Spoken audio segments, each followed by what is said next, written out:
తెలుగు సంబరాల తీయదను అలనాటి రుచుల సరికొత్త రూపం పరంపర స్వీట్స్. కంటే కూతుర్నే కనాలి అన్న ఓ మహానుభావుడి మాటలను ఈ కూతురు నిజం చేసింది.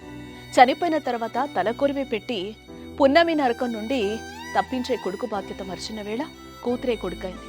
ఆస్తి తన పేరిట రాసివ్వలేదని కోపంతో తండ్రి చనిపోయినా పట్టించుకోలేదు. కర్మకాండల సంగతి అట్టుంచితే కన్న తండ్రిని కడసారి చూసేందుకు కూడా పుత్రరత్నం రాలేదు. దీంతో చేసేదేం లేక అంతిమయాత్రలో అన్నీ తానై నిలిచింది కూతురు. ఈ హృదయ విదారకర ఘటన ఉమ్మడి మహబూబ్ నగర్ జిల్లాలో చోటేసుకుంది.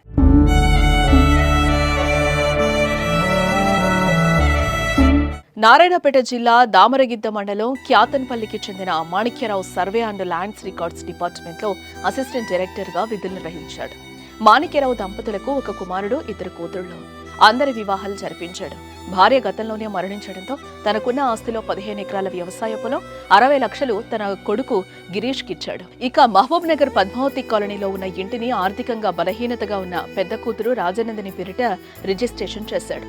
ఇదిలా ఉంటే ఇంటిలో బిడ్డల సంరక్షణలో ఉన్న మాణిక్యరావు అనారోగ్యానికి గురై మంగళవారం రాత్రి మృతి చెందాడు. అయితే ఇదే విషయాన్ని హైదరాబాద్ లో ఉన్న కుమారుడు గిరీష్ కు తెలియచేశారు. అయితే తండ్రి అంత్యక్రియలకు వచ్చేందుకు కుమారుడు అంగీకరించలేదు.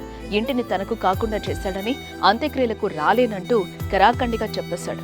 అయితే ఆ ఇంటిని ముగ్గురం సమానంగా తీసుకుందామని, నాన్న అంత్యక్రియలకు రావాలంటూ సోదరీమణులు ఎంత బ్రతిమలాడినా అతని గుండె కరగలేదు. దీంతో చేసేదేం లేక మాణిక్యరావు చిన్న కూతురు రఘునందిని అంతిమ యాత్రలో ముందుండి నడిచారు.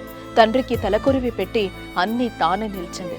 ఇదిలా ఉంటే తండ్రిపై మమకారం కన్నా ఆస్తికే ప్రాధాన్యతనిచ్చిన కొడుకు పట్ల సర్వత్రా విమర్శలు వ్యక్తమవుతున్నాయి.